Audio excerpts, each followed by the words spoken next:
Saquon Barkley, the addition that he has been, and how the quarterback has impacted that.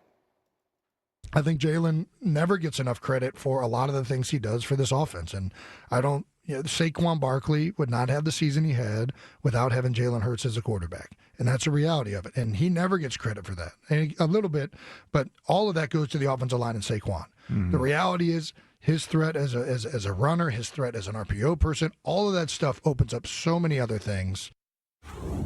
Okay, so there's Jason Kelce. Who would know better than him? Maybe a linebacker. So let's ask that question.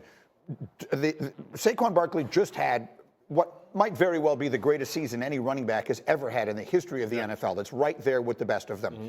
Does the quarterback deserve credit for that? Absolutely. We first saw this when Michael Vick's team continuously always led the league in rushing because he's such a threat to keep the football that it holds the backside defensive end, the backside linebacker, creates these horizontal seams for Saquon to pick his holes through.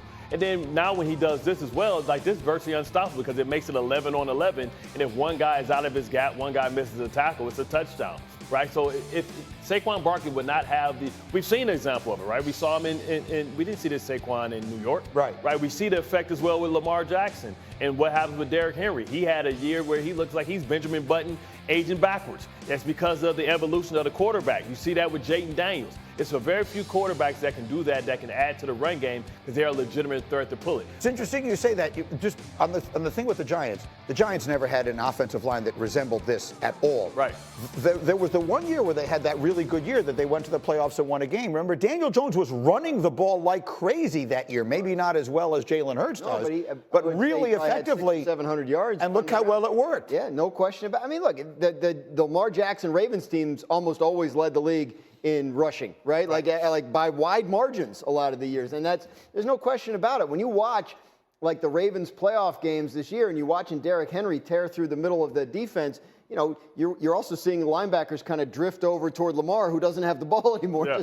So, I think there's a lot to be. Look, this Eagles team is extremely well assembled, right? Saquon Barkley is a perfect fit with this quarterback and this offensive line. And these receivers, by the way, who like to block, or at least are willing to block. I don't know if they like it, but they do it, right? So it's really well assembled. So you can't really give outsized credit to one member of the offense because it all functions together so well. But, Greeny, we talked about this.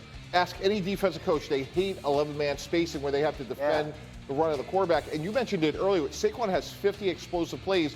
The difference is you're playing 11-man spacing, and he can hit a home run. So it's the perfect combination of you have to pay enough attention to Jalen Hurts, and as soon as you're one gap off, he can take it to the house. And what happens to a linebacker when he puts the ball in the belly, it forces you to pause, so it sets up the blocks for the linemen who are climbing up on you because you're looking at what's going on in the backfield, and now somebody has an angle and you're getting ear hold in the back of the head. That touchdown run we keep showing, you watch Saquon Barkley delivering the key block as Jalen Hurts is running to the left. He doesn't commit until that happens. So it's just fun. Saquon is helping as much as he's being helped.